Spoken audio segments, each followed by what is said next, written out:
Hey guys, welcome back. I don't really know if I'm going to post this or what this really is going to be.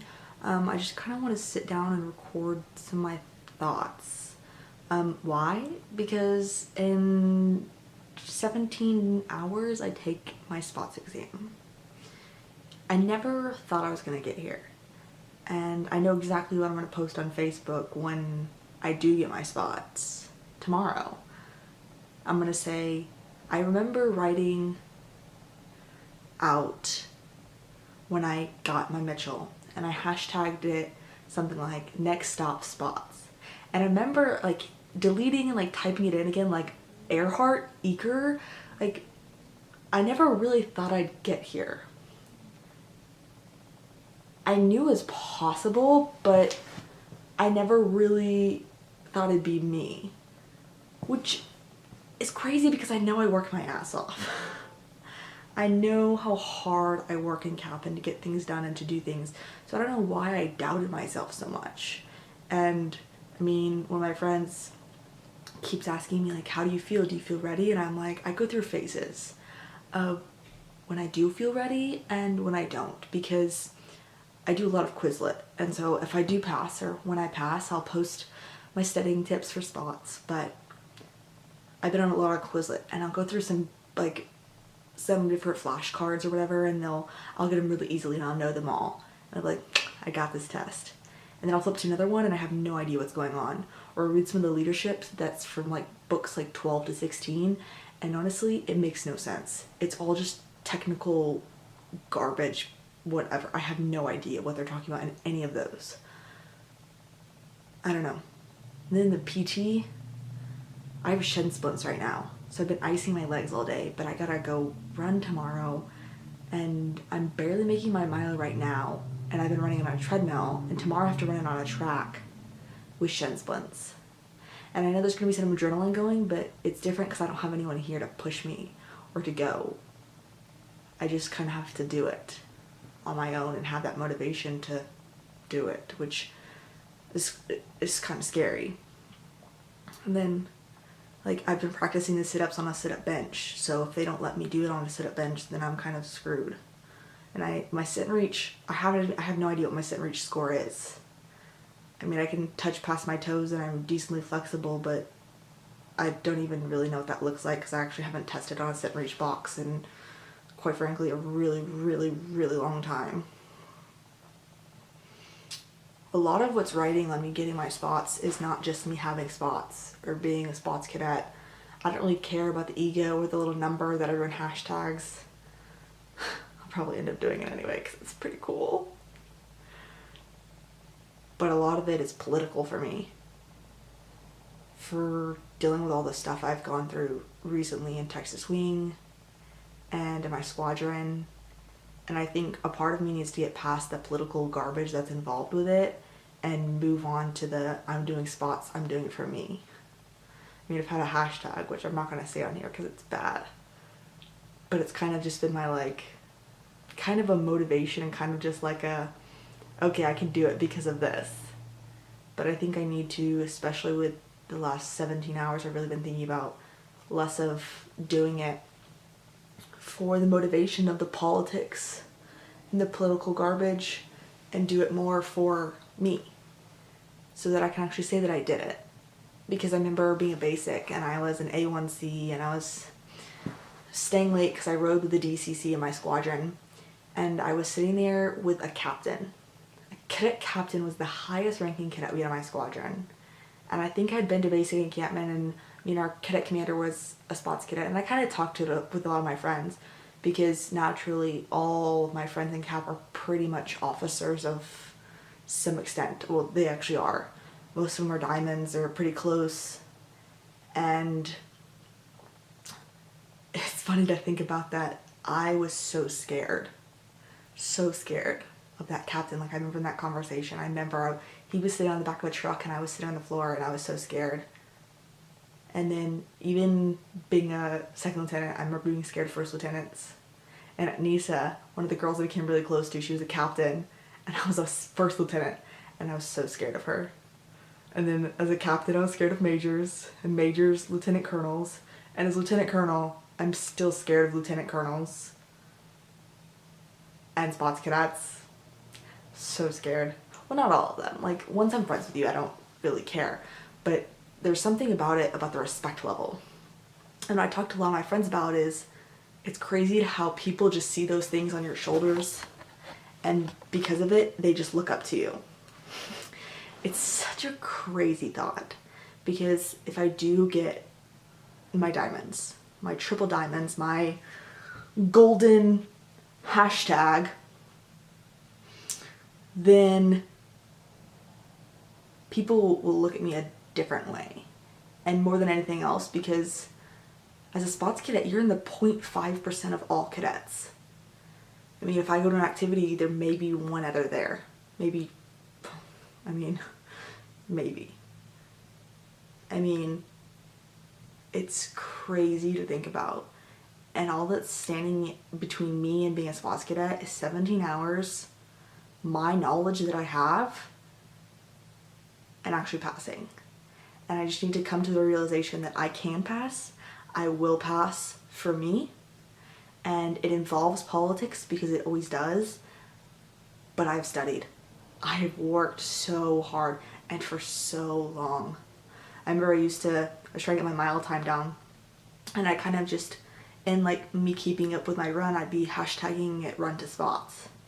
And I remember the first time that I ran sPAATZ speed, and I was like, I can do it. And I emailed and I requested to take my sPAATZ, and that was a while ago. Like, this has been a long time coming. I mean, we've been in the program for almost 5 years, a little under. But I've worked my ass off so hard. In the end, I need to do this for myself, so that I know that I can do it, so that I know that I did it, so that I know that the work I put in means something. It's such a big deal. And I think, like a lot of things I do, I just think, oh, I'm gonna do it. And I don't think the gravity of it, but it is such a big deal. Maybe you won't think so, but I mean, sPAATZ. Oh my goodness.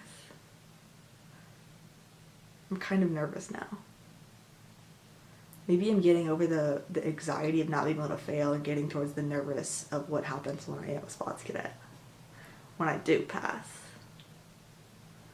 I don't know. Anyway, I'm gonna shut this off, and there may be a clip after this explaining what happened, if I passed, if I failed, or I may never post this at all. So if I do, thanks for watching. If I don't, so as you just saw, those are my spots before my sPAATZ test, and surprise, I passed. Hashtag 2133. Yes, I passed all 3 tests the very next day, and I kind of want to talk about me doing the test. So I took it at my school at 3 o'clock on a Sunday, and I started with aerospace, and I pretty much knew I was going to pass. When I clicked submit, I was pretty confident, and I passed. Next thing I took was my essay, I believe. Once again, felt pretty confident. I actually took up the entire hour just because, like, I wanted to be very, very sure, so I just kept proofreading and proofreading and proofreading. And I didn't get my test score right away, but when I submitted it, I knew that, like, I did pretty well. And then next I took my leadership. And so my aerospace had only taken about 30 minutes for me to do. My leadership was different.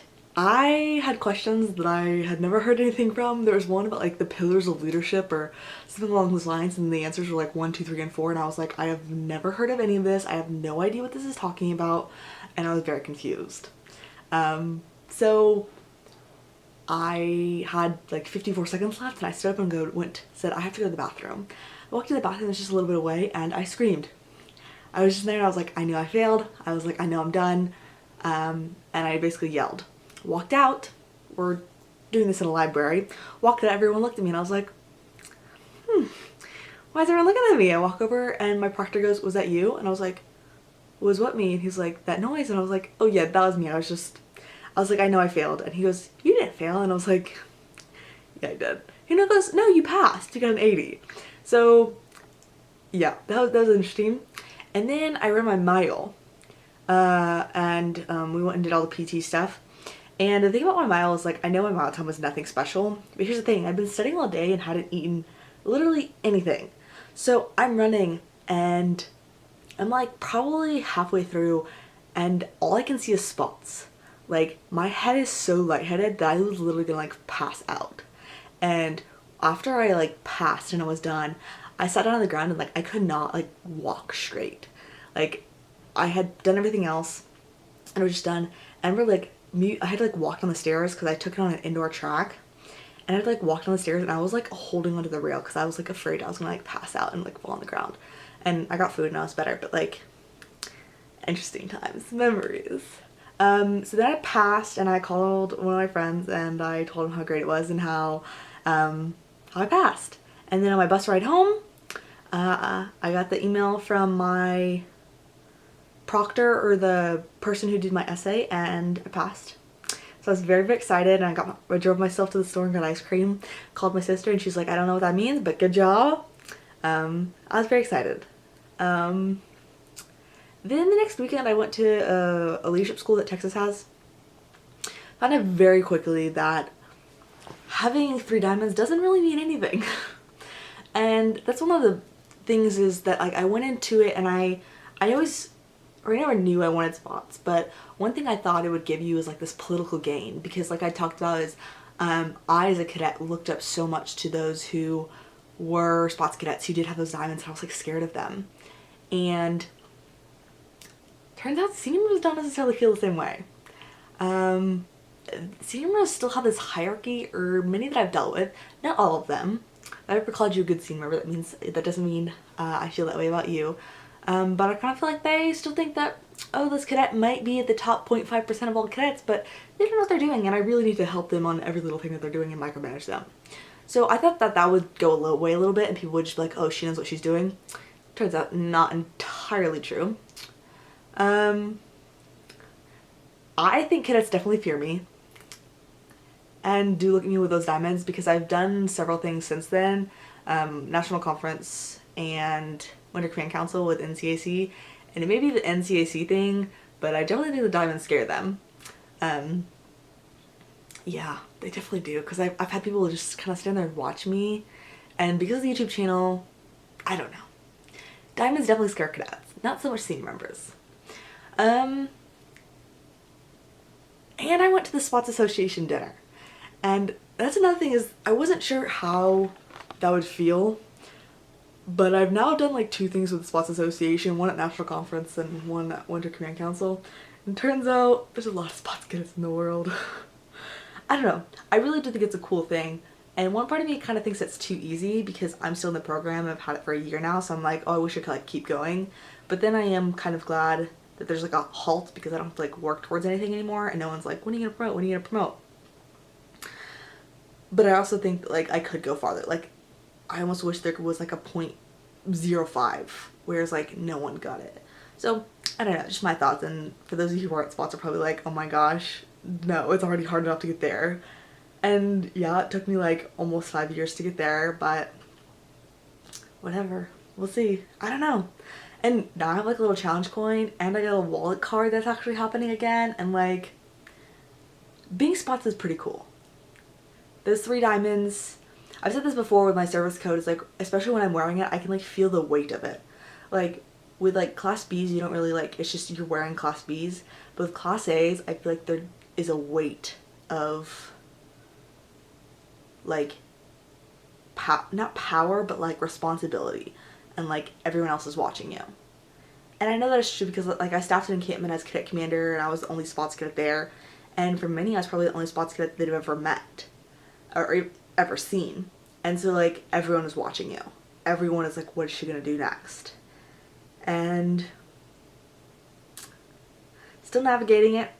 I joke with my friends because I'm still trying to figure out what it means, what it does, and maybe I'm just reading into it too much. But yeah, I got my sPAATZ. I hope you enjoyed my before thoughts and a little bit of my after thoughts and how it went. If you're a sPAATZ cadet, leave your number down below, because why not? If you want to be a sPAATZ cadet, go work hard, just keep doing it. And one day you can leave your sPAATZ number in the comments below. Thanks guys for watching, hope you enjoyed this, and see you sometime soon. Bye!